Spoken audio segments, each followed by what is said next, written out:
देखिए, अगर आप बिहार मद्य निषेध और बिहार पुलिस के एग्ज़ाम की तैयारी कर रहे हैं तो आज का यह वीडियो बहुत ही महत्वपूर्ण है, क्योंकि आज के इस वीडियो में 100 क्वेश्चन करेंगे बिल्कुल आपका एग्ज़ाम वाला। देखिए, आज का पहला क्वेश्चन है कि वह हड़प्पा नगर जिसका प्रतिनिधित्व लोथल का पुरातत्व स्थल करता है किस नदी पर स्थित है। फटाफट सही जवाब बताइएगा कि वह हड़प्पा नगर जिसका प्रतिनिधित्व लोथल का पुरातत्व स्थल करता है किस नदी पर स्थित है। फटाफट सही जवाब बताएं। 1 नंबर का सही जवाब क्या हो जाएगा। हिस्ट्री का क्वेश्चन है तो आपके लिए बहुत ही इम्पोर्टेंट है। तो देखिए, अगर आप ऑप्शन सी भोगवा नदी बता रहे हैं तो आपका बिल्कुल राइट आंसर है। वह हड़प्पा नगर जिसका प्रतिनिधित्व लोथल का पुरातत्व स्थल करता है वह भोगवा नदी पर स्थित है। तो 1 का ऑप्शन सी सही जवाब हो जाएगा। 2 नंबर का क्वेश्चन देख लीजिए कि निम्नलिखित में से कौन मौर्य युगीन अधिकर तौल माप का प्रभारी था। फटाफट सही जवाब बताएं कि मौर्य काल में तौल माप का प्रभारी कौन था। सही जवाब बताएं कि निम्नलिखित में से कौन मौर्य युगीन अधिकर तौल माप का प्रभारी था। कतई जहर प्रश्न है, बिहार दरोगा में एक क्वेश्चन पूछा गया है, तो फटाफट सही जवाब बताएं। तो देखिए, 2 का ऑप्शन है पोतवाध्यक्ष हो जाएगा। ऑप्शन है इस प्रश्न का सही जवाब है।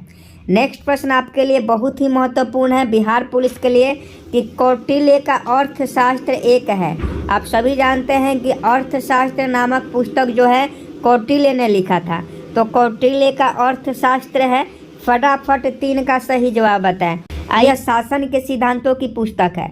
कौटिल्य का जो अर्थशास्त्र है, सबसे पहले अर्थशास्त्र पुस्तक किसने लिखा? कौटिल्य ने लिखा। और कौटिल्य का जो अर्थशास्त्र है वो शासन के सिद्धांतों की पुस्तक है। तो 3 का अगर आप ऑप्शन डी बता रहे हैं तो आपका बिल्कुल सही जवाब है। नेक्स्ट प्रश्न 1 नंबर का है और बहुत बार पूछा जाता है कि चीनी यात्री ह्वेनसांग ने किस शासक के समय भारत की यात्रा की थी। फटाफट सही जवाब बताएं। क्वेश्चन पूछा जाता है कि चीनी यात्री ह्वेनसांग किस शासक के समय भारत की यात्रा की थी। 4 का सही जवाब बताएं। आई am waiting for your answer कि चीनी यात्री ह्वेनसांग ने किस शासक के समय भारत की यात्रा की थी। तो देखिए, 4 का अगर आप ऑप्शन बी बता रहे हैं हर्षवर्धन, तो आपका बिल्कुल सही जवाब है। हर्षवर्धन के शासनकाल में चीनी यात्री, ध्यान से पढ़िएगा, हर्षवर्धन के शासनकाल में चीनी यात्री ह्वेनसांग जो था वह भारत की यात्रा पर आया था। तो इसका सही जवाब ऑप्शन बी हर्षवर्धन हो जाएंगे। नेक्स्ट प्रश्न का सही जवाब बताइए। महोदया किसका पुराना नाम है। आई am waiting for your answer. महोदया किसका पुराना नाम है। देखिए, आप लोग जल्दी आंसर बताएं, क्योंकि जितना जल्दी आप आंसर बता पाइएगा उतना जल्दी हम आपको क्वेश्चन भी करवाएंगे और 100 क्वेश्चन करवाने हैं। तो वीडियो को लाइक कर दें। जितने भी दोस्त बिहार पुलिस के अभ्यर्थी हैं या बिहार में किसी भी प्रतियोगी परीक्षा की तैयारी कर रहे हैं, उन सभी से रिक्वेस्ट है चैनल को सब्सक्राइब कर बेल आइकन को प्रेस कर लें और अपने दोस्तों में शेयर भी कर दें। तो देखिए, महोदया किसका पुराना नाम है अगर पूछे तो 5 का ऑप्शन सी कनौज का हो जाएगा। महोदया किसका पुराना नाम है, तो ये कनौज का पुराना नाम है। तो 5 का ऑप्शन सी इस प्रश्न का सही जवाब हो जाएगा। नेक्स्ट प्रश्न देख लीजिए। निम्नलिखित में से कौन एक शैलकृत स्थापत्य का उदाहरण है। फटाफट 6 नंबर प्रश्न का सही जवाब बताएं कि निम्नलिखित में से कौन एक शैलकृत स्थापत्य का उदाहरण है। 6 का फटाफट सही जवाब बताएं। तो देखिए, 6 का अगर आप ऑप्शन सी कैलाश मंदिर बता रहे हैं एलोरा, तो आपका बिल्कुल सही जवाब है। कैलाश मंदिर कहाँ है? एलोरा में है और यह एक शैलकृत स्थापत्य का उदाहरण है। तटीय मंदिर मामलापुरम में है, राजेश्वरम मंदिर तंजावर में है और जगन्नाथ मंदिर पुरी में है। नेक्स्ट प्रश्न का सही जवाब बताएं। इसको आपको क्या करना है, तो इसको आपको कूट के द्वारा बताना है। देख लीजिए कि निम्नलिखित वंशों ने किस क्रम में दिल्ली पर शासन किया था। नीचे दिए गए कूट से सही उत्तर चुनिए। तो सबसे पहले दिल्ली पर इस चारों वंश में से कौन शासन किया था, तो फटाफट 7 का सही जवाब बताएं।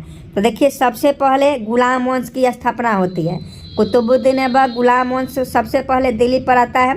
दिल्ली राजगद्दी पर सबसे पहले गुलाम वंश बैठता है, तो सबसे पहला 4 हो जाएगा। उसके बाद कौन आता है, तो गुलाम वंश के बाद कौन आता है, तो गुलाम वंश के बाद खिलजी वंश आता है। तो खिलजी वंश आपका 1 नंबर हो जाएगा। पहले गुलाम वंश, उसके बाद खिलजी वंश, और उसके बाद कौन आता है? तो उसके बाद आपका सैयद वंश आता है, तो 3 हो जाएगा, और उसके बाद लोधी वंश हो जाएगा, तो 2, 4, 1, 3, 2। तो देखिए ऑप्शन डी में है, तो ऑप्शन डी सही जवाब हो जाएगा। पहले कौन सा वंश दिल्ली पर शासन करता है? गुलाम वंश। उसके बाद खिलजी वंश शासन करने आता है, उसके बाद सैयद वंश शासन करता है, उसके बाद लोधी वंश शासन करता है। नेक्स्ट प्रश्न का सही जवाब बताइए कि 1802 की बेसिन की संधि पर हस्ताक्षर किसके मध्य हुए थे? 8 का सही जवाब बताइए। चलिए 2 ही ऑप्शन आज के लिए, अभी आपको 2 ही ऑप्शन में से सही जवाब बताना है कि 1802 की बेसिन की संधि। क्वेश्चन ध्यान से पढ़िएगा तब आंसर दीजिएगा कि 1802 की बेसिन की संधि पर हस्ताक्षर किसके मध्य हुआ था? आई am waiting for your answer. फटाफट सही जवाब बताएं कि 1802 की बेसिन की संधि पर हस्ताक्षर किसके मध्य हुआ था? तो देखिए 8 का ऑप्शन भी अंग्रेज तथा बाजीराव द्वितीय के बीच। अंग्रेज तथा बाजीराव द्वितीय के बीच बेसिन की संधि होती है। बेसिन की संधि कब होती है? 1802 में होती है। किसके बीच होती है? तो अंग्रेज तथा बाजीराव द्वितीय के साथ होती है। तो 8 का ऑप्शन भी अगर आप बता रहे हैं तो आपका बिल्कुल सही जवाब है। चलिए 9 नंबर क्वेश्चन देख लेते हैं कि बेगम समरू ने एक अति प्रसिद्ध चर्च का निर्माण करवाया, वह कहाँ है? फटाफट बताइए कि बेगम समरू ने एक अति प्रसिद्ध चर्च का निर्माण करवाया, वह कहाँ है? बेगम समरू ने एक अति प्रसिद्ध चर्च का निर्माण करवाया। तो 9 का सही जवाब बताइए। तो 9 का ऑप्शन भी नैनीताल में हो जाएगा। बेगम समरू ने एक अति प्रसिद्ध चर्च का निर्माण करवाया नैनीताल उत्तराखंड में। नेक्स्ट प्रश्न का सही जवाब बताएं कि पानीपत के तीसरे युद्ध में मराठों का पराजित किया था। फटाफट सही जवाब बताएं। पानीपत का तीसरा युद्ध, पानीपत के तीसरा युद्ध में मराठों को किसने पराजित किया था? और पानीपत का तृतीय युद्ध कब होता है? कमेंट बॉक्स में जरूर बताइए कि पानीपत का तीसरा युद्ध कब होता है और पानीपत के तीसरे युद्ध में मराठों को किसने पराजित किया था? तो यह अफगानों ने। ऑप्शन बी सही जवाब हो जाएगा। पानीपत के तीसरे युद्ध में मराठों को अफगानों ने पराजित किया था। तो ऑप्शन बी इस प्रश्न का सही जवाब हो जाएगा। नेक्स्ट प्रश्न का सही जवाब बताइए कि औरंगजेब की 1707 ईस्वी में मृत्यु होने के बाद सत्ता किसने संभाली? आप सभी जानते हैं कि औरंगजेब की मृत्यु जो था वह 1707 में हो गया था। उसके बाद राजगद्दी पर कौन बैठा? तो उसके बाद राजगद्दी पर बहादुर शाह प्रथम बैठा था। बहादुर शाह प्रथम, औरंगजेब जब मर जाता है तो बहादुर शाह प्रथम को गद्दी पर बैठाया जाता है, यानी सत्ता का जो कमान है वह बहादुर शाह प्रथम के हाथों में चला जाता है। तो इसका सही जवाब ऑप्शन ए हो जाएगा। मुगल काल में दरबारी भाषा क्या थी? 12 का सही जवाब बताएं।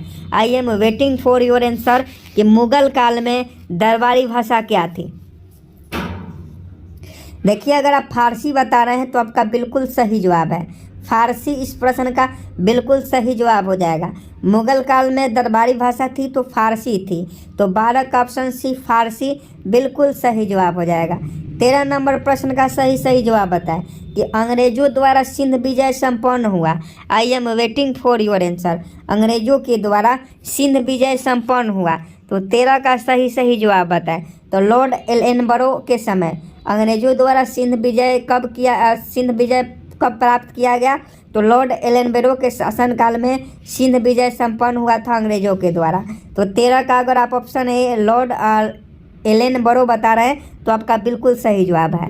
देखिए नेक्स्ट प्रश्न का सही जवाब बताइए। हिस्ट्री का महत्वपूर्ण क्वेश्चन है। हिस्ट्री का महत्वपूर्ण क्वेश्चन है जो आपके एग्जाम में पूछा ही जाएगा, इसलिए आप सभी से हाथ जोड़कर रिक्वेस्ट है, सभी लोग फटाफट सही आंसर बताएंगे कि जब 1857 की क्रांति प्रारंभ हुई तो उस समय गवर्नर जनरल कौन था? 14 का सही जवाब बताइए कि जब 1857 की क्रांति प्रारंभ हुई तो उस समय गवर्नर जनरल कौन था? तो 14 का अगर आप ऑप्शन बी लॉर्ड कैनिंग बता रहे हैं तो आपका बिल्कुल सही जवाब है। जब 1857 की क्रांति प्रारंभ हुई तो उस समय लॉर्ड कैनिंग जो था वह गवर्नर जनरल था। नेक्स्ट प्रश्न का सही जवाब बताइए। विधवा, देख लीजिए, निम्नलिखित में से किसने प्रमुख रूप से विधवा पुनर्विवाह के लिए संघर्ष किया और उसे कानूनी रूप से वैध बनाने में सफलता प्राप्त की? फटाफट सही जवाब बताइए कि विधवा पुनर्विवाह को वैध बनाने में सफलता किसने प्राप्त की? फटाफट सही जवाब बताइए। देखिए क्वेश्चन लंबा है तो क्वेश्चन लंबा देकर मत जाइए, क्वेश्चन कितना इंपॉर्टेंट है वो आपके लिए मायने रखता है। क्वेश्चन लंबा है ये इंपॉर्टेंट नहीं है, क्वेश्चन कितना एग्जाम में पूछा जाता है वो महत्वपूर्ण है। देखिए 15 का सही जवाब क्या हो जाएगा, तो ऑप्शन बी हो जाएगा ईश्वर चंद्र विद्यासागर। निम्नलिखित में से प्रमुख रूप से विधवा पुनर्विवाह के लिए संघर्ष किसने किया और उसे कानूनी रूप से वैध बनाने में सफलता प्राप्त की, तो इसका सही जवाब ईश्वर चंद्र विद्यासागर। ईश्वर चंद्र विद्यासागर ने विधवा पुनर्विवाह को कानूनी रूप से वैध घोषित करवा दिया। 16 का सही जवाब बताइए कि गांधी जी का चंपारण आंदोलन था, गांधी जी का चंपारण आंदोलन क्या था, तो फटाफट सही जवाब बताइएगा। ऑप्शन ए देख लीजिए, ऑप्शन बी देख लीजिए और ऑप्शन सी भी देख लीजिए और ऑप्शन डी भी देख लीजिए। तो देखिए आप सभी जानते हैं कि गांधी जी का जो चंपारण में आंदोलन हुआ था वो किसके विरुद्ध हुआ था, तो नील कर्मियों की समस्या के समाधान के लिए, नील कर्मियों की समस्या के समाधान के लिए किया गया था गांधी जी का चंपारण सत्याग्रह। तो ऑप्शन डी सही जवाब हो जाएगा। नेक्स्ट प्रश्न का सही जवाब बताएं कि निम्नलिखित में से कौन लगातार 6 वर्षों तक, निम्नलिखित में से कौन लगातार 6 वर्षों तक भारतीय राष्ट्रीय कांग्रेस के प्रेसिडेंट रहे। फटाफट इस प्रश्न का सही जवाब बताएं कि निम्नलिखित में से कौन लगातार 6 वर्षों तक भारतीय राष्ट्रीय यानी आईएनसी के प्रेसिडेंट रहे। फटाफट 17 का सही जवाब बताइए। तो देखिए अगर अबुल कलाम आज़ाद बता रहे हैं तो आपका बिल्कुल सही जवाब है, जो शिक्षा मंत्री भारत के प्रथम थे। तो अबुल कलाम आज़ाद लगातार 6 साल तक भारतीय राष्ट्रीय कांग्रेस के प्रेसिडेंट रहे, तो 17 का ऑप्शन भी सही जवाब हो जाएगा। नेक्स्ट प्रश्न का सही जवाब बताइए कि अखिल भारतीय राष्ट्रीय कांग्रेस की प्रथम महिला अध्यक्ष कौन थी। 18 का सही जवाब बताइए। I am waiting for your answer. Akhil Bharatiya Rashtriya Congress की, अखिल भारतीय राष्ट्रीय कांग्रेस की प्रथम महिला अध्यक्ष कौन थी। 18 का सही जवाब बताइए। I am waiting for your answer. बहुत इंपॉर्टेंट है कि अखिल भारतीय राष्ट्रीय कांग्रेस की प्रथम महिला अध्यक्ष कौन थी।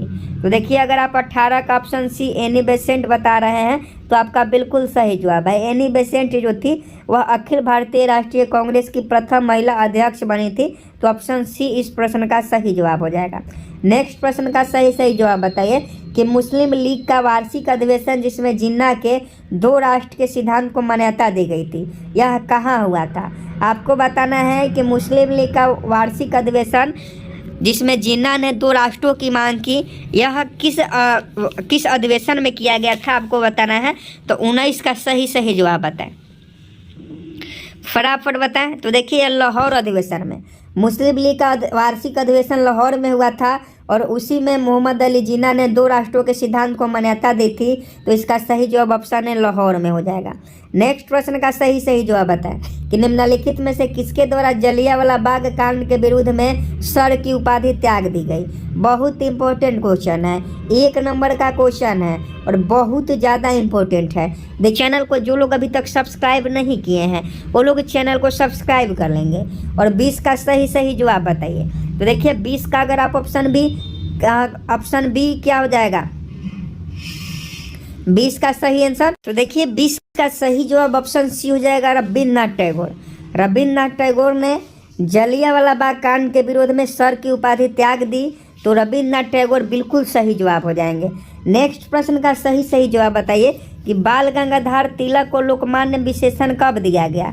आप सही जवाब बताइए कि बाल गंगाधर तिलक को लोकमान्य की उपाधि कब दी गई, लोकमान्य की उपाधि कब दी गई। आप सभी कमेंट बॉक्स में फटाफट बताएं कि बाल गंगाधर तिलक को लोकमान्य के विशेषण कब दिया गया, छाप दीजिए फटाफट। तो 21 का ऑप्शन सी होम रूल आंदोलन, होम रूल आंदोलन आपका बिल्कुल सही जवाब हो जाएगा। बाल गंगाधर तिलक को होम रूल आंदोलन के दौरान लोकमान्य के विशेषण दिया गया, तो ऑप्शन सी सही जवाब हो जाएगा। 22 का सही जवाब बताया कि 1 वर्ष में स्वराज का नारा गांधी जी ने कब दिया। 1 वर्ष में स्वराज, 1 वर्ष में स्वराज का नारा गांधी जी ने कब दिया। 22 का सही जवाब बताएं। तो देखिए असहयोग आंदोलन के समय, असहयोग आंदोलन के समय एक वर्ष में स्वराज का नारा गांधी जी ने दिया था। तो ऑप्शन बी इस प्रश्न का अगर आप सही जवाब बता रहे हैं तो आपका बिल्कुल राइट आंसर है। नेक्स्ट प्रश्न देख लीजिए कि निम्नलिखित में से भारत के किस राज्य की सीमा म्यांमार से उभयनिष्ठ नहीं है। 23 का सही जवाब बताएं कि निम्नलिखित में से भारत के किस राज्य की सीमा म्यांमार से उभयनिष्ठ नहीं है, मतलब नहीं लगती है। तो 23 का सही जवाब बताए तो देखिए असम राज्य का जो सीमा है, असम की जो सीमा है, असम राज्य का सीमा वह म्यांमार की सीमा से नहीं लगती है। तो 23 का ऑप्शन है सही जवाब हो जाएगा। नेक्स्ट प्रश्न सही जवाब बताइए कि जंगल महल कहलाने वाला क्षेत्र कहाँ अवस्थित है। फटाफट इस प्रश्न का सही जवाब बताएं कि जंगल महल कहलाने वाला क्षेत्र कहाँ अवस्थित है।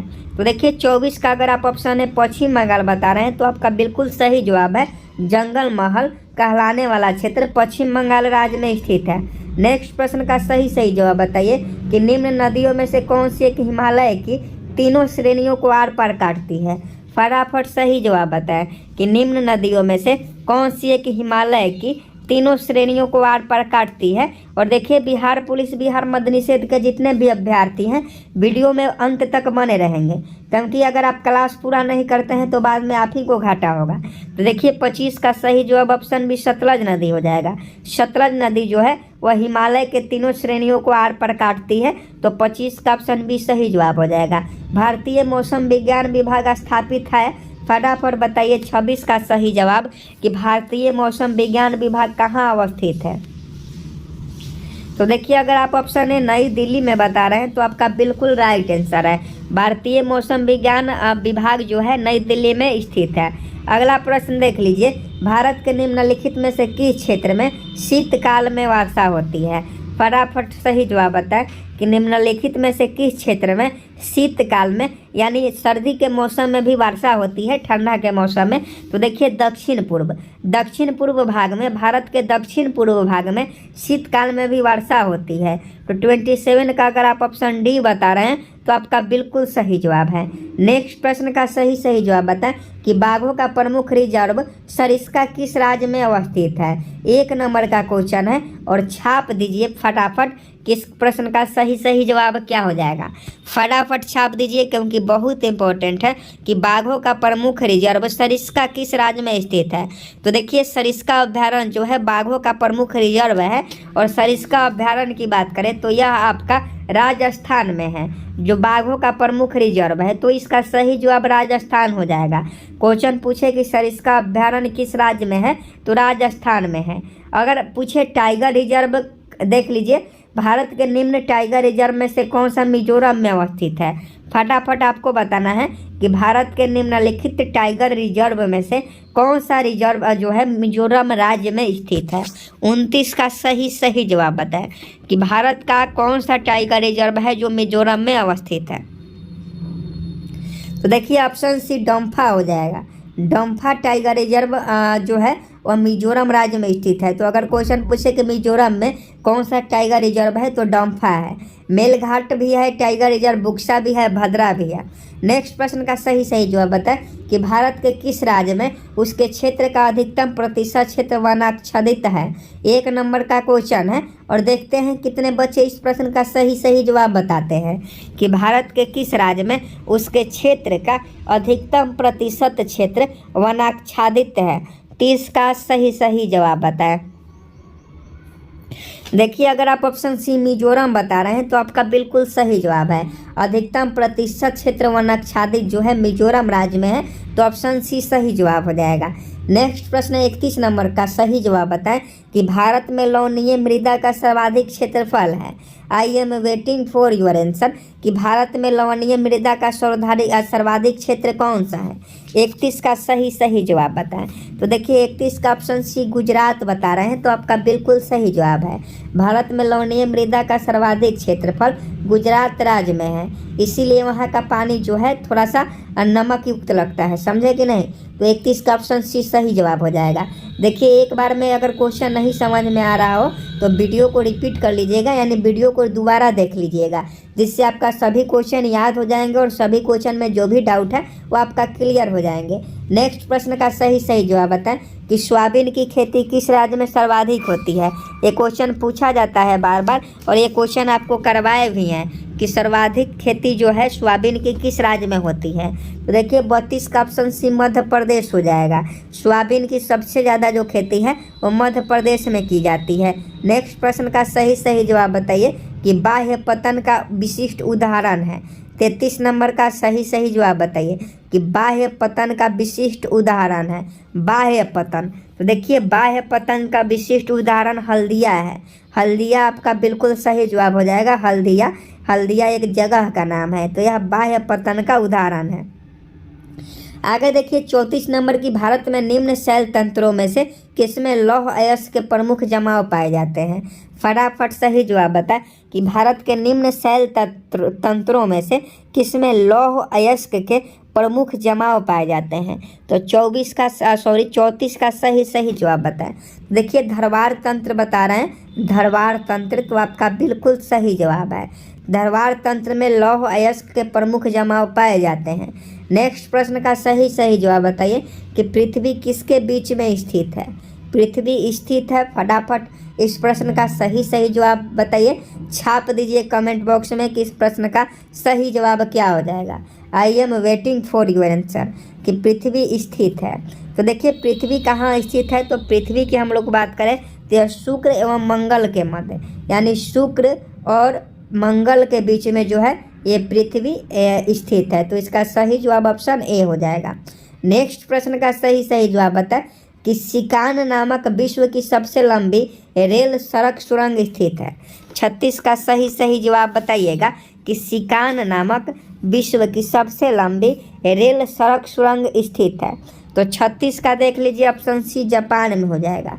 ये सिकान नामक जो विश्व की सबसे लंबी रेल सुरंग है यह जापान में है। फटाफट बताइए कि अफगानिस्तान की सीमा किससे नहीं लगती है। फटाफट सही जवाब बताएं। अफगानिस्तान की सीमा किससे नहीं लगती है। उभयनिष्ठ है का मतलब क्या होता है, नहीं लगती है। तो उभयनिष्ठ अगर क्वेश्चन में दे एग्जाम में तो घबराना नहीं है, समझे कि नहीं, उसके अर्थ को समझना है तब आंसर देना है। तो देखिए अफगानिस्तान की जो सीमा है वह आपका रूस के साथ नहीं लगती है। अफगानिस्तान की सीमा रूस के साथ नहीं लगती है, तो ऑप्शन सी इस प्रश्न का आपका बिल्कुल सही जवाब हो जाएगा।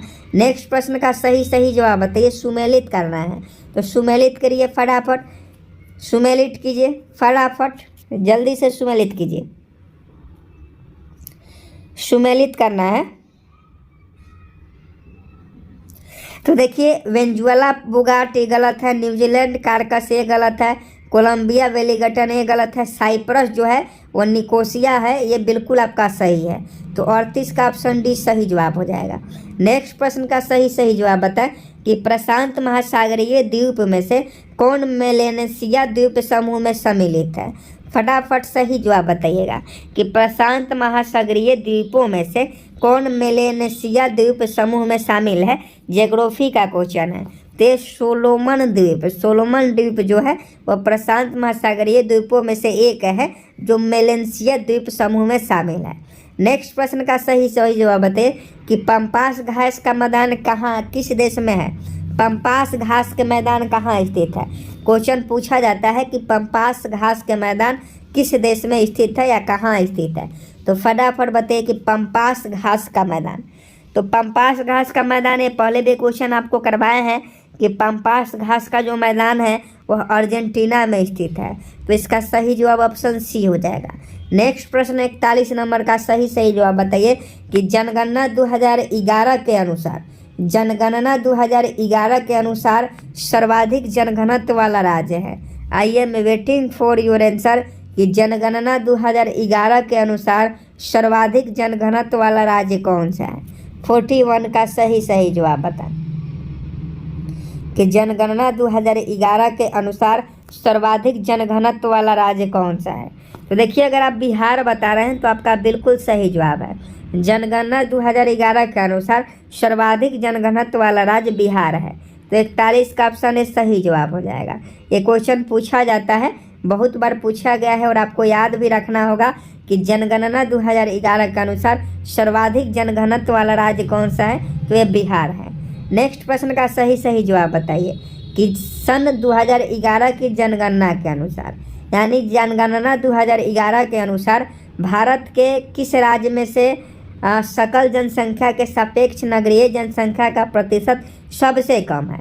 आपको बताना है कि 2011 के जनगणना के अनुसार किस राज्य की सकल जनसंख्या के सापेक्ष नगरीय जनसंख्या का प्रतिशत सबसे कम है। मतलब गांव वहाँ ज़्यादा है और गांव में जनसंख्या ज़्यादा है और नगरीय जनसंख्या कम है। तो इसका सही जवाब ऑप्शन हिमाचल प्रदेश हो जाएगा। हिमाचल प्रदेश इस प्रश्न का सही जवाब हो जाएगा। नेक्स्ट प्रश्न का सही सही जवाब बताएं कि 2011 की जनगणना के अनुसार भारत का सर्वाधिक नगरीकृत राज्य कौन सा है। 2011 के जनगणना के अनुसार एक क्वेश्चन पूछा ही जाएगा 2011 के जनगणना से, तो याद रखिएगा अगर क्वेश्चन आपके एग्जाम में पूछे कि 2011 की जनगणना के अनुसार भारत का सर्वाधिक नगरीकृत राज्य है तो 43 का ऑप्शन सी हो जाएगा तमिलनाडु। अगर क्वेश्चन पूछ देता है कि 2011 के जनगणना के अनुसार भारत का सर्वाधिक नगरीकृत राज्य कौन है, तो तमिलनाडु है। नेक्स्ट प्रश्न का सही सही जवाब बताएं। और एक कई जहर प्रश्न है, बिल्कुल छाप देना है एग्जाम में कि इनमें से कौन भारत का प्रथम कानून मंत्री था। फटाफट सही जवाब बताएं। और एक क्वेश्चन पूछा भी गया है कि इनमें से कौन भारत का प्रथम कानून मंत्री था, तो 44 का सही सही जवाब बताएं। तो देखिए डॉक्टर भीमराव अंबेडकर अगर आप बता रहे हैं तो आपका बिल्कुल सही जवाब है। कानून मंत्री कौन था, तो डॉक्टर भीमराव अंबेडकर जी को कानून मंत्री सबसे पहले बनाया गया था, तो ऑप्शन बी सही जवाब हो जाएगा। नेक्स्ट प्रश्न का सही सही जवाब बताएं कि भारत में मसालों का सर्वाधिक उत्पादक है। कतई जहर प्रश्न है और देखते हैं कितने बच्चे इस प्रश्न का सही जवाब देते हैं कि भारत में मसालों का सर्वाधिक उत्पादक है। देखिए ऑप्शन बी केरल बता रहे हैं, तो आपका बिल्कुल सही जवाब है। भारत में फसल बीमा योजना का शुभारंभ कब हुआ था। आई am waiting for your answer कि भारत में फसल बीमा योजना का शुभारंभ कब हुआ था, तो 46 का ऑप्शन सी 1985 हो जाएगा। भारत में फसल बीमा योजना का शुभारंभ 1985 में किया गया था। कृषि का योगदान इस समय राष्ट्रीय जीडीपी में कितना है, आपको बताना है कि कृषि का योगदान इस समय राष्ट्रीय जीडीपी में कितना है। 47 का सही सही जवाब बताएं कि कृषि का योगदान राष्ट्रीय जीडीपी में कितना है। देखिए अगर आप 18% बता रहे हैं तो आपका बिल्कुल सही जवाब है। जीडीपी में कृषि का योगदान 18% है। आगे देखिए राउरकेला इस्पात संयंत्र की स्थापना किसके सहयोग से किया गया था। यह भी बहुत इम्पोर्टेंट प्रश्न है, छाप दीजिए कि इस प्रश्न का सही जवाब क्या हो जाएगा। राउरकेला इस्पात संयंत्र की स्थापना किसकी सहायता से किया गया था, तो देखिए जर्मनी के सहयोग से। जर्मनी के सहयोग से राउरकेला इस्पात संयंत्र की स्थापना की गई थी, तो 48 का ऑप्शन डी जर्मनी का सहयोग आपका बिल्कुल सही जवाब हो जाएगा। वैट लगाया गया है, देख लीजिए वैट जिसे हम लोग टैक्स बोलते हैं, वैट कर जिसे हम लोग बोलते हैं, तो वैट लगाया गया है। इकोनॉमिक्स का क्वेश्चन है, तो देखिए उत्पादन तथा अंतिम विक्रय के मध्य सभी चरणों पर, उत्पादन तथा अंतिम विक्रय के मध्य सभी चरणों पर वैट लगाया गया है, यानी टैक्स लगाया गया है। नेक्स्ट प्रश्न का सही सही जवाब बताएं कि भारत के शेयर बाजार के कार्य को कौन नियंत्रित करता है। शेयर मार्केट, भारत के जो भी शेयर मार्केट होते हैं, उन शेयर बाजार हैं, उनके कार्य को कौन नियंत्रित करता है, तो इसका सही जवाब ऑप्शन बी हो जाएगा सेबी। सेबी जो है भारत के शेयर मार्केट को नियंत्रित करता है, तो इसका सही जवाब ऑप्शन बी हो जाएगा। नेक्स्ट प्रश्न का सही सही जवाब बताइएगा। देखिए अभी इकोनॉमिक्स का क्वेश्चन स्टार्ट है, अभी इकोनॉमिक्स का क्वेश्चन कर रहे थे। पहले हम लोगों ने हिस्ट्री का क्वेश्चन किया, उसके बाद हम लोगों ने ज्योग्राफी का क्वेश्चन किया, अब इकोनॉमिक्स का क्वेश्चन कर रहे हैं। तो हर सब्जेक्ट से, हर टॉपिक से क्वेश्चन है, 100 क्वेश्चन करवाएंगे बिहार पुलिस बिहार मद्य निषेध के लिए, एकदम बहुत ज़्यादा इम्पोर्टेंट है। 51 का सही सही जवाब बताए कि भुगतान संतुलन शब्द का प्रयोग किसके संदर्भ में किया जाता है। भुगतान संतुलन, भुगतान संतुलन शब्द का प्रयोग किसके संदर्भ में किया जाता है, तो इसका सही जवाब आयात एवं निर्यात से, आयात एवं निर्यात से भुगतान संतुलन शब्द का प्रयोग किया जाता है, तो ऑप्शन सी बिल्कुल सही जवाब है। नेक्स्ट प्रश्न का सही सही जवाब बताएं पीली क्रांति किससे संबंधित है? फटाफट सही जवाब बताएं कि पीली क्रांति किससे संबंधित है। बहुत ज़्यादा इम्पोर्टेंट है कि पीली क्रांति किससे संबंधित है। देखिए, पीली क्रांति तोरिया सरसों उत्पादन से यानी दलहन से संबंधित है। अगर दलहन रहता तो आपका बिल्कुल सही जवाब होता, लेकिन तोरिया सरसों जिसे हम लोग पढ़ते हैं, तोरी भी बोलते हैं, बिहार में तोरी बोला जाता है, जो सरसों होता है। सरसों का खेती अभी सरसों अभी फुला रहा है, आप सभी देखे होंगे। तो पीली क्रांति जो है वह दलहन उत्पादन से था, तो ऑप्शन सी सही जवाब हो जाएगा। ललित एक उन्नत किस्म है, 1 नंबर का क्वेश्चन है। बिहार पुलिस बिहार मध्य निषेध में ऐसे क्वेश्चन पूछे जाते हैं कि ललित एक उन्नत किस्म है। तो 43 का सही जवाब बताएं। 43 का सही जवाब। तो देखिए, अगर आप ऑप्शन बी अमरूद की बता रहे हैं तो आपका बिल्कुल सही जवाब है। ललित एक उन्नत किस्म है, अमरूद की है। नेक्स्ट प्रश्न का सही जवाब बताएं कि भारत की औसत फसल गहनता कितनी है? भारत की औसत फसल गहनता, देखिए 54 का अगर हम लोग सही जवाब की बात करें तो 138%। भारत की औसतन फसल गहनता 138% है। देखिए, जल्दी क्वेश्चन करवा रहे हैं क्योंकि 100 क्वेश्चन आपको करवाना है। देखिए, भारत में पाए जाने वाला हॉट स्पॉट है। हॉट स्पॉट का मतलब मोबाइल वाला हॉट स्पॉट नहीं जिससे वाईफाई कनेक्ट होता है। ये हॉट स्पॉट पर्यावरण से संबंधित है, समझे कि नहीं? तो हॉट स्पॉट भारत में कहाँ पाए जाते हैं? तो ये आपका पूर्वी हिमालय श्रृंखला और पश्चिमी घाट, पूर्वी हिमालय श्रृंखला और पश्चिमी घाट में यह हॉट स्पॉट पाए जाते हैं। तो इसका सही जवाब ऑप्शन सी हो जाएगा। फिरोज तुगलक द्वारा स्थापित दीवान ए बंदगान का संबंध किससे था? आई am waiting for your answer कि फिरोज तुगलक द्वारा स्थापित दीवान ए बंदगान का संबंध किससे था? फटाफट सही जवाब बताएं। देखिए, अगर आप दास विभाग से बता रहे हैं तो आपका बिल्कुल सही जवाब हो जाएगा। फिरोज तुगलक द्वारा स्थापित दीवान ए बंदगान जो था वह दास विभाग से संबंधित था। अगला प्रश्न का सही जवाब बताएं फटाफट कि किसने कांग्रेस को सूक्ष्मदर्शी अल्पसंख्यक जनता का प्रतिनिधित्व बताते हुए उसका मजाक उड़ाया था? फटाफट बताइए कि इनमें से कौन है जो कांग्रेस का मजाक उड़ाया था और कांग्रेस को कहा था सूक्ष्मदर्शी अल्पसंख्यक जनता का प्रतिनिधि? तो 57 का सही जवाब बताएं। लॉर्ड डफरिन ने कांग्रेस का मजाक उड़ाते हुए कहा था कि सूक्ष्मदर्शी अल्पसंख्यक जनता का प्रतिनिधित्व कांग्रेस को कहा था। तो ऑप्शन बी सही जवाब हो जाएगा, लॉर्ड डफरिन ने। अगला क्वेश्चन ध्यान में रखिएगा कि भाखड़ा नागल एक संयुक्त परियोजना है। भाखड़ा नागल जो बांध है, भाखड़ा नागल जो एक संयुक्त परियोजना है, वह किस राज्य के बीच में है? 58 का सही जवाब बताइए।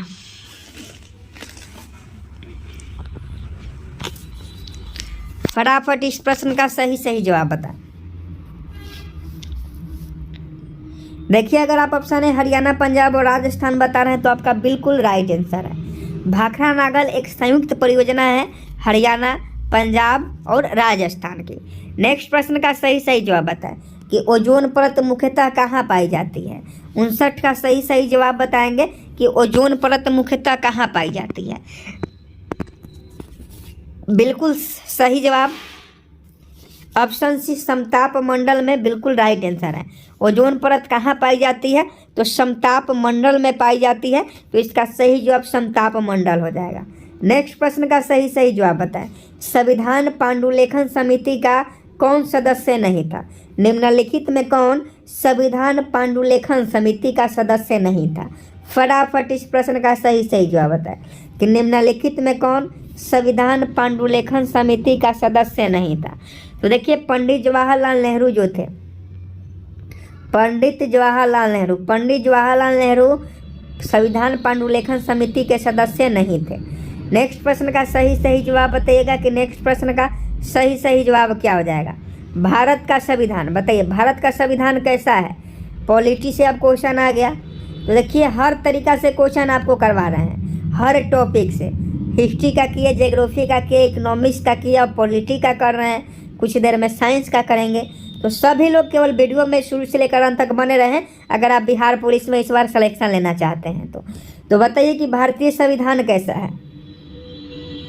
तो भारतीय संविधान ना ही कठोर है और ना ही लचीला है। मतलब ना ही कठोर है ना ही लचीला है, तो ऑप्शन सी बिल्कुल सही जवाब हो जाएगा। ब्रिटिश संसद ने भारतीय स्वतंत्रता अधिनियम कब पारित किया था? फटाफट सही जवाब बताएं कि ब्रिटिश संसद ने भारतीय स्वतंत्रता अधिनियम कब पारित किया था? तो देखिए, अगर 62 का ऑप्शन सी जुलाई 1947 बता रहे हैं तो आपका बिल्कुल राइट आंसर है। ब्रिटिश संसद ने भारतीय स्वतंत्रता अधिनियम कब पारित किया था? जुलाई 1947 में। भारतीय संविधान में समवर्ती सूची का विचार कहाँ से लिया गया? समवर्ती सूची का विचार कहाँ से लिया गया? फटाफट बताइए कि हमारे संविधान में समवर्ती सूची किस देश से लिया गया? तो ऑस्ट्रेलिया के संविधान से। ऑस्ट्रेलिया के संविधान से हमारे देश में भारतीय संविधान में समवर्ती सूची को शामिल किया गया। भारतीय संविधान को कितने भागों में विभाजित किया गया? फटाफट सही जवाब बताएं कि भारतीय संविधान को कितने भागों में विभाजित किया गया? तो देखिए 22 भागों में। भारतीय संविधान को 22 भागों में विभाजित किया गया। निम्नलिखित कथनों पर विचार करना है, उसके बाद सही आंसर बताना है। पहला है कि भारत एक लोकतांत्रिक राज्य व्यवस्था है। दूसरा है भारत एक प्रभुसत्ता संपन्न राज्य है। तीसरा है भारत में लोकतांत्रिक समाज है। चौथा है भारत एक कल्याणकारी राज्य है। तो 65 का सही जवाब बता। तो देखिए 65 का सभी सही है। सबसे पहले भारत एक लोकतांत्रिक राज्य व्यवस्था है, ये भी सही है। भारत एक प्रभुसत्ता संपन्न राज्य है, ये भी सही है। भारत में लोकतांत्रिक समाज है, ये भी सही है। भारत एक कल्याणकारी राज्य है, ये भी सही है। यानी ऑप्शन डी इस प्रश्न का बिल्कुल सही जवाब हो जाएगा। नेक्स्ट प्रश्न का सही जवाब बताएं कि अखिल भारतीय महासंघ स्थापित करने का प्रावधान शामिल किया गया था। फटाफट 66 का सही जवाब बताएं कि अखिल भारतीय महासंघ स्थापित करने का प्रावधान शामिल किया गया था। तो ऑप्शन है भारत सरकार अधिनियम 1935 में। अखिल भारतीय महासंघ स्थापित करने का प्रावधान भारत सरकार अधिनियम 1935 में शामिल किया गया था। भारतीय संविधान को 26 नवंबर 1949 को किसके द्वारा अधिनियमित किया गया था? फटाफट सही जवाब बताइए कि भारतीय संविधान को 26 नवंबर 1949 को किसके द्वारा अपनाया गया था? तो संविधान सभा के द्वारा। क्वेश्चन पूछता है कि भारतीय संविधान को संविधान सभा ने कब अपनाया? तो 26 नवंबर 1949 को। 26 नवंबर 1949 को भारतीय संविधान सभा ने भारतीय संविधान को अपनाया। नेक्स्ट प्रश्न का सही जवाब बताइए कि भारत के नागरिकों के मूल कर्तव्यों का विवरण संविधान के किस भाग में दिया गया है? क्वेश्चन ध्यान से पढ़िए। जो मूल कर्तव्य हैं वह संविधान के किस भाग में दिए गए हैं? मूल कर्तव्य संविधान के किस भाग में दिए गए हैं? तो मूल कर्तव्य की अगर हम लोग बात करें तो संविधान के भाग 4 के क में दिया गया है। भाग 4 के क में संविधान का मूल कर्तव्य दिया गया है। आगे देखिए, मूल अधिकारों के अंतर्गत कौन सा अनुच्छेद बालकों के नियोजन से सीधा संबंधित है? 69 का सही जवाब बता कि मूल अधिकार के अंतर्गत कौन सा अनुच्छेद बालकों के नियोजन से सीधा संबंधित है? तो देखिए, अगर आप अनुच्छेद 24 बता रहे हैं तो आपका बिल्कुल सही जवाब है। मूल अधिकारों के अंतर्गत कौन सा अनुच्छेद बालकों के नियोजन से सीधा संबंधित है? तो अनुच्छेद 24 है।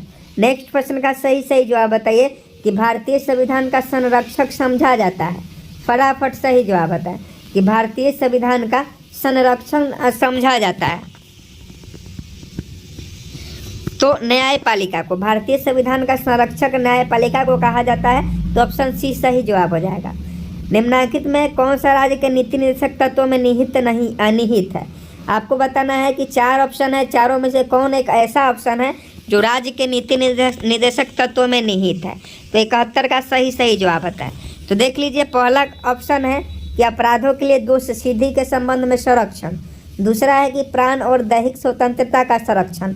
तीसरा है अल्पसंख्यक वर्गों के हितों का संरक्षण। चौथा है पुरुष और स्त्री दोनों का समान कार्य के लिए समान वेतन हो। तो देखिए 71 का सही जवाब ऑप्शन डी हो जाएगा। यह राज्य के नीति निर्देशक तत्वों में निहित है। ऑप्शन डी कि पुरुष हो या महिला हो समान काम के लिए समान वेतन दिया जाना चाहिए, लेकिन ऐसा नहीं होता है। अगला क्वेश्चन देख लीजिए कि भारत में निम्न में कौन राजकोषीय नीति निर्धारित करता है? आई am waiting for your answer कि भारत में निम्न में से कौन राजकोषीय नीति निर्धारित करता है? तो 72 का अगर आप ऑप्शन सी वित्त मंत्रालय बता रहे हैं तो आपका बिल्कुल सही जवाब है। वित्त मंत्रालय भारत में राजकोषीय नीति का निर्धारण करता है। आगे देखिए, राज्यसभा किसके द्वारा भंग की जा सकती है? कतई जवाब प्रश्न है, 1 नंबर का क्वेश्चन है। देखते हैं कौन बच्चे इस प्रश्न का सही जवाब बताते हैं कि राज्यसभा किसके द्वारा भंग की जा सकती है। कंप्यूटर से भी ज़्यादा तेज आप लोग अपना दिमाग कीजिए ताकि सभी क्वेश्चन का फटाफट आंसर दे पाएँ। 73 का सही जवाब बताइए। ऑप्शन डी, उपरोक्त में से किसी के द्वारा नहीं। तो देख लीजिए, राज्यसभा को किसी के द्वारा भंग नहीं किया जा सकता है, तो इसमें से बिल्कुल ऑप्शन डी सही है। नेक्स्ट प्रश्न का सही जवाब बताइए कि भारतीय संविधान का कौन सा अनुच्छेद राष्ट्रपति को उच्चतम न्यायालय से परामर्श करने की शक्ति प्रदान करता है? फटाफट इस प्रश्न का सही जवाब बताएं कि भारतीय संविधान का कौन सा अनुच्छेद राष्ट्रपति को उच्चतम न्यायालय से परामर्श करने की शक्ति प्रदान करता है? तो देखिए, 74 का ऑप्शन सी, अनुच्छेद 143 आपका बिल्कुल सही जवाब हो जाएगा। अगला प्रश्न का सही जवाब बताएं।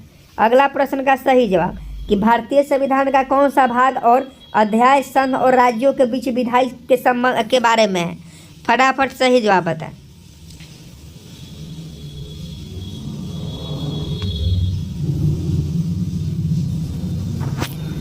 देखिए, अगर आप ऑप्शन है भाग 11 और अध्याय 1 बता रहे हैं तो आपका बिल्कुल सही जवाब है।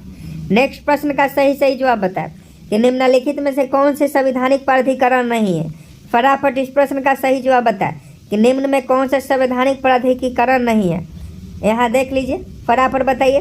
तो पहले यहाँ देख लीजिए, राज्य निर्वाचन आयोग, वित्त आयोग, मुख्य निर्वाचन पदाधिकारी, पंचायत। तो 76 का देख लीजिए क्या हो जाएगा।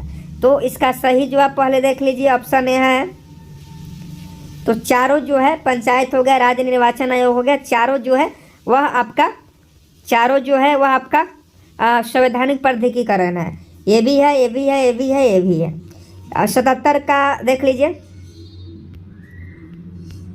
ये भी कूट करने वाला है, छोड़ देते हैं इसको देखिए। साइंस का क्वेश्चन स्टार्ट हो गया कि लोहे की सुई पानी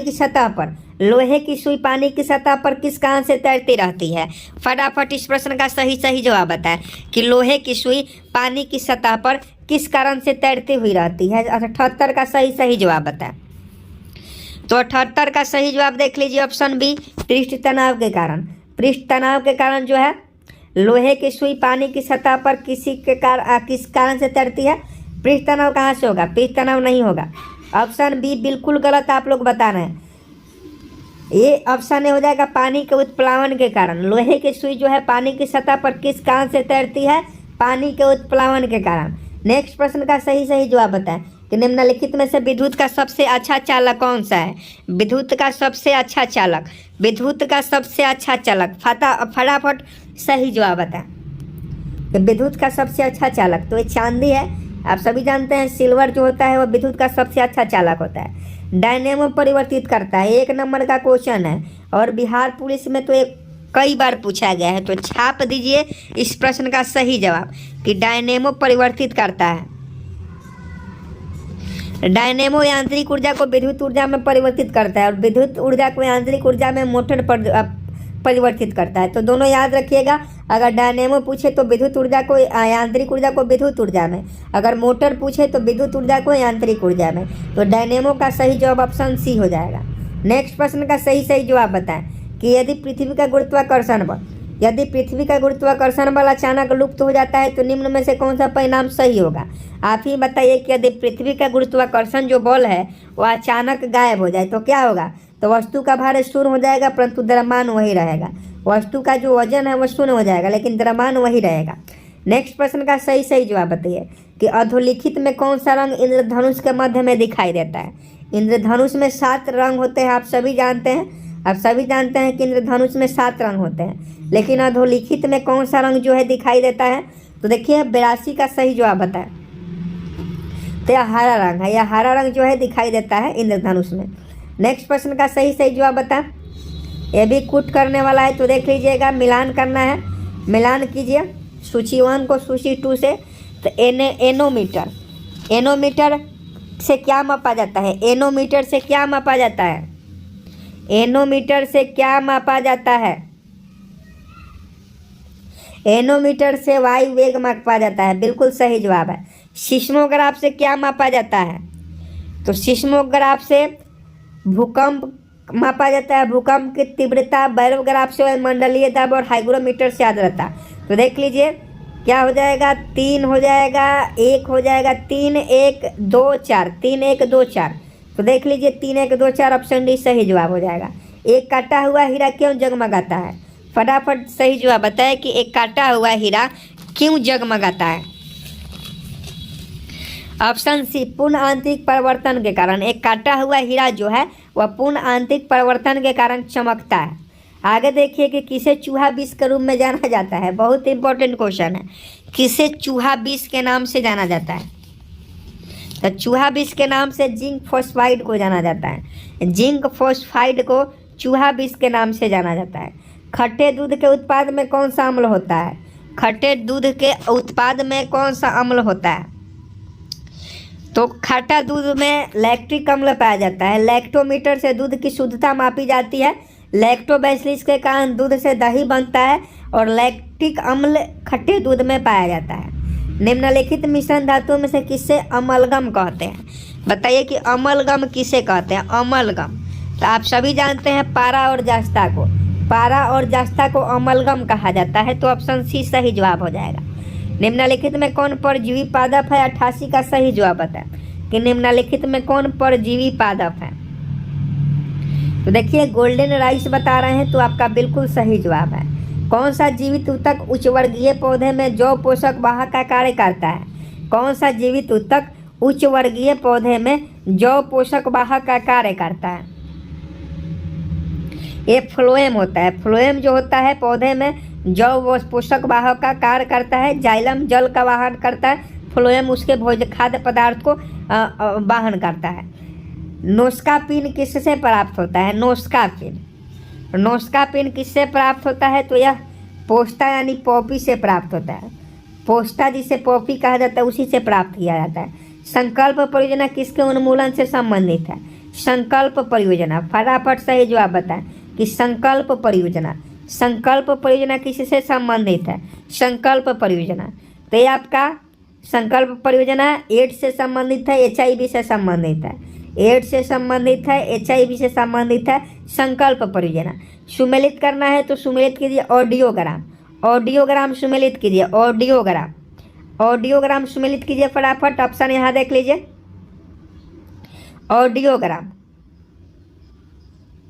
ऑडियोग्राम कान से संबंधित है।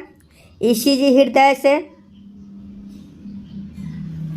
EEG जो है मस्तिष्क से और मैमोग्राम जो है वक्ष से संबंधित है। तो इसका सही जवाब 3 1 2 4 हो जाएगा, यानी ऑप्शन डी हो जाएगा। नेक्स्ट प्रश्न का सही जवाब बताइएगा कि मानव स्वास्थ्य के लिए ट्रांस वसा सामान्यतः हानिकारक समझा जाता है क्योंकि यह स्तर कम करता है। फटाफट सही जवाब बताइएगा कि मानव स्वास्थ्य के लिए ट्रांस वसा सामान्यतः हानिकारक समझा जाता है क्योंकि यह स्तर कम करता है। तो 93 का ऑप्शन ए हो जाएगा HDL का। यह HDL का स्तर कम करता है, इसीलिए ट्रांस वसा को हानिकारक समझा जाता है। नेक्स्ट प्रश्न का सही जवाब बताइए कि किस विद्वान ने चंद्रगुप्त मौर्य के राजप्रसाद के बारे में कहा था कि इसकी शासन शौकत का मुकाबला ना तो सुरसा और ना एक बेतना कर सकता है? तो किसने कहा था? तो आपको मालूम ही होगा कि एरियन ने कहा था। एरियन ने कहा था चंद्रगुप्त मौर्य के राजप्रसाद के बारे में कि इसकी शासन की शौकत का मुकाबला ना तो सुसा कर सकता है और ना एक बेतना कर सकता है। तो एरियन आपका सही जवाब हो जाएगा। 95 नंबर क्वेश्चन देख लीजिए कि कर्नाट वंश का अंतिम शासक कौन था? कर्नाट वंश का अंतिम शासक कौन था? तो हरिसिंह था। कर्नाट वंश का अंतिम शासक हरिसिंह था। नेक्स्ट प्रश्न का सही जवाब बताइए 96 नंबर कि मीर कासिम ने अपनी राजधानी मुर्शिदाबाद से हटाकर मुंगेर क्यों ले गया था? मीर कासिम ने अपनी राजधानी मुर्शिदाबाद से हटाकर मुंगेर क्यों लेके गया था? तो इसका सही जवाब ऑप्शन सी अंग्रेजों के हस्तक्षेप से मुक्त रहने के उद्देश्य से। मीर कासिम अपनी राजधानी मुर्शिदाबाद से लेकर मुंगेर बिहार में लेके चला आया था ताकि अंग्रेजों के हस्तक्षेप से मुक्त रहें। अगला क्वेश्चन का सही जवाब बताइए कि स्वतंत्रता के उपरांत बिहार में उग्र छात्र आंदोलन की शुरुआत कब हुई? तो आप ही बताइए कि बिहार में उग्र छात्र आंदोलन की शुरुआत कब हुई? तो इसका सही जवाब ऑप्शन भी हो जाएगा 1955 में। आगे देखिए बिहार की सबसे ऊंची पहाड़ी सोमेश्वर की ऊंचाई कितनी है? बिहार की सबसे ऊंची पहाड़ी सोमेश्वर की पहाड़ी है। उसकी ऊंचाई क्या है? तो उसकी ऊंचाई जो है वह आपका 889.4 मीटर है। 889.4 मीटर इसकी ऊंचाई है। बिहार राज्य के किस पक्षी विहार में साइबेरियाई पक्षी प्रवास के लिए आते हैं? फटाफट सही जवाब बताएं कि बिहार राज्य के किस पक्षी विहार में साइबेरियाई पक्षी प्रवास के लिए आते हैं? तो यह कांवर पक्षी विहार बेगूसराय में है। जो लोग बेगूसराय से हैं उनको मालूम होगा। कितने लोग बेगूसराय से हैं कमेंट बॉक्स में बताइएगा। आज का लास्ट प्रश्न है कि बिहार में वाल्मीकि नगर के निकट निकाली गई नहर का नाम क्या है? बिहार में वाल्मीकि नगर के निकट निकाली गई नहर का नाम क्या है? तो गंडक परियोजना नहर है। तो ऑप्शन ए सही जवाब हो जाएगा। तो देखिए अभी तक हम लोगों ने 100 क्वेश्चन किया बिहार पुलिस बिहार मद्य निषेध के लिए। उम्मीद है कि आप ऑलरेडी वीडियो को लाइक कर दिए होंगे और जितने भी दोस्त अभी तक चैनल को सब्सक्राइब नहीं किए हैं चैनल को सब्सक्राइब कर बेल आइकन को प्रेस कर लीजिए। जय हिंद जय भारत।